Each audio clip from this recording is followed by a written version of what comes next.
Continuamos en Unidiversidad Noticias, en vivo en el canal de la Universidad Nacional de Cuyo.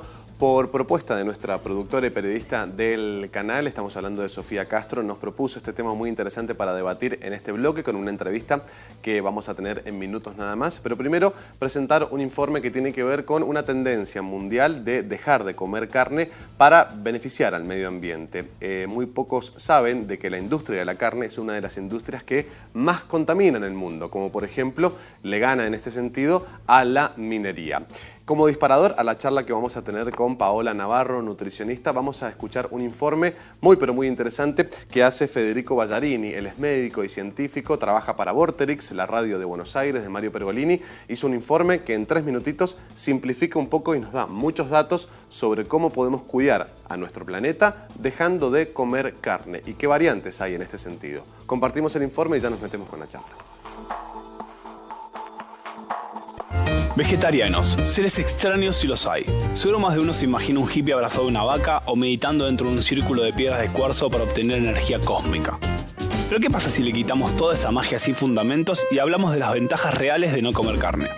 Te puede gustar o no, pero las leyes de la física apoyan el hecho de que la carne no es un alimento muy eficiente para producir. A diferencia de las legumbres, los cereales, las frutas y las verduras, producir carne, especialmente de vaca, requiere de enormes superficies de tierra.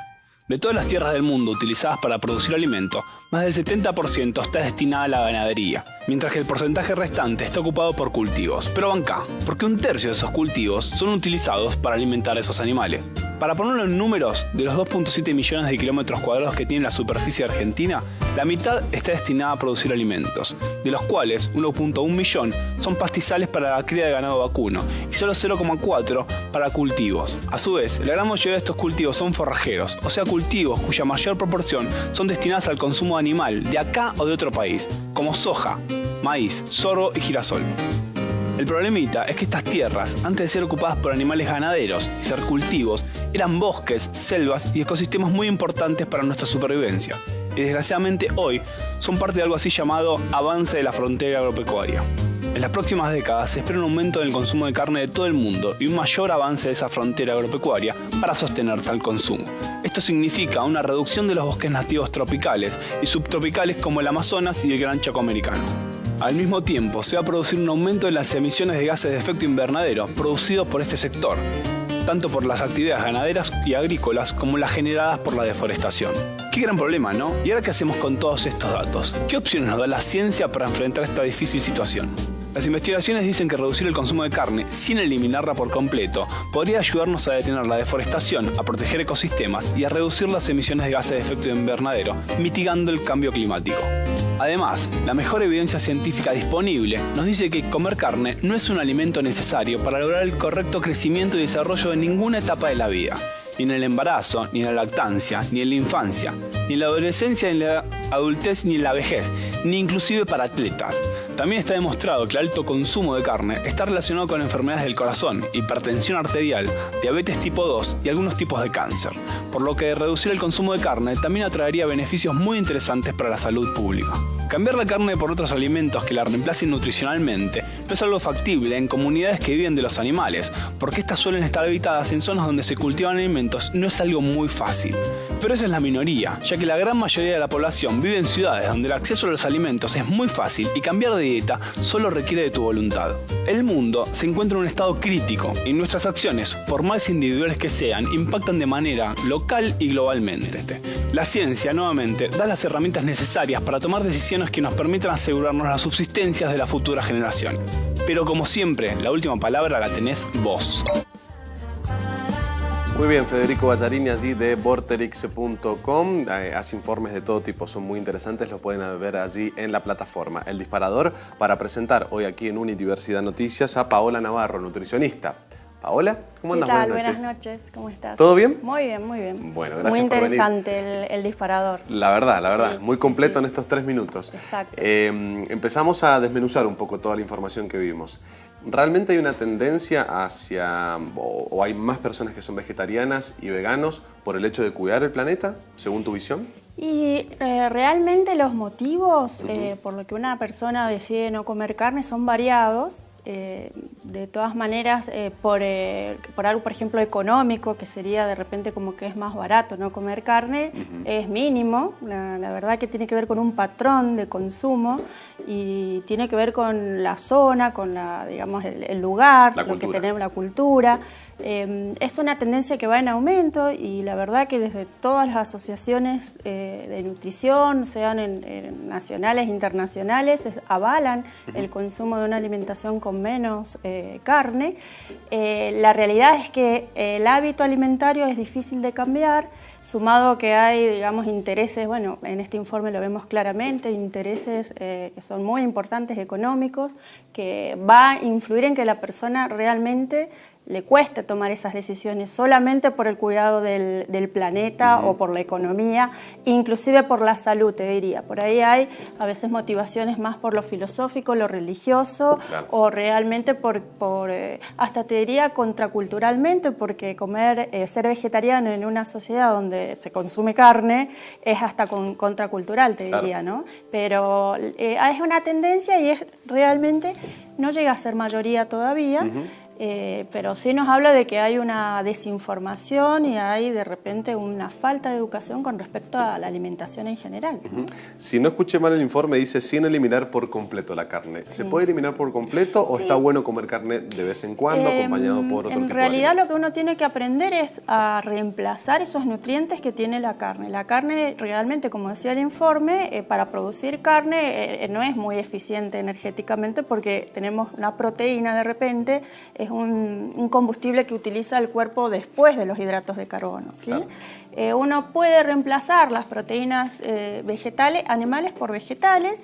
Lo que pasa es que las proteínas vegetales faltan unos aminoácidos que son como los ladrillitos de una pared, digamos. Claro. Entonces, para hacerlos similares hay que comerlas mezcladas con otros alimentos para completarlas. Pero la alimentación vegetariana se puede complementar perfectamente comiendo alimentos como cereales, legumbres. En ese caso pueden faltar a veces vitaminas, que son de la vitamina B12, por ejemplo, que es del grupo del origen animal, pero se suplementa. O sea que realmente alguien que quiera cambiar sus hábitos y quiera mejorar puede consultar con una nutricionista para que le asesore en este sentido, ¿sí? Y los que son, por ejemplo, lacto o vegetarianos tendrían un poco más de completo su patrón alimentario porque va a tener calcio, hierro, que son a veces esos nutrientes que suelen faltar. Lo que tendríamos que destacar es el tema de una moda o de una elección de ser vegetarianos porque es algo, digamos, que como de snob o que se pone de moda y de repente no es solamente comer una lechuga o de repente puedes ser vegetariano o vegano y estar comiendo papas fritas todo el día. ¿Sí? O sea que hay que enmarcarlo en una educación alimentaria para que sea completo y que la persona no tenga déficit. Claro. ¿Sí? ¿Qué pasa con los veganos, por ejemplo? Sí. ¿Realmente necesitan por ahí de algún tipo de alimento fuera de lo que es el veganismo para conseguir algún nutriente o se puede vivir normalmente? Porque hay mucha mala información también. Lo que pasa es que ahí tendríamos, digamos, todo como para una charla entera, ¿verdad? Sí. Pero el vegetariano, vegano es en inglés, ¿sí? Claro. Lo que pasa es que después vas a tener como ciertos niveles. Subramas y tenés, por ejemplo, una moda que está ahora también que es el crudi vegetariano, o hay gente que es frutariana, hay gente que no come nada que sea procesado, y ya, digamos, empiezan a ver como distintos niveles de elección de alimentos que tiene que ver con esto. Como te decía al principio, cuando puedo no comer nada de origen animal, me va a faltar vitamina B12. Claro.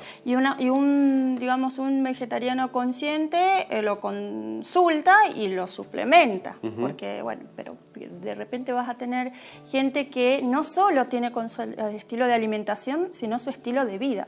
Entonces, no va a tomar alcohol, no va a fumar, no va a tener ropa que tenga en su proceso algo que implique un sacrificio animal. Claro. Es decir, como que es una cuestión más amplia. Claro, ¿sí? Una forma de vida. Exacto, pero uno como nutricionista tiene que educar en base, o sea, no imponer, sino adaptarse y tratar de darle las sugerencias para que la persona tenga una alimentación completa.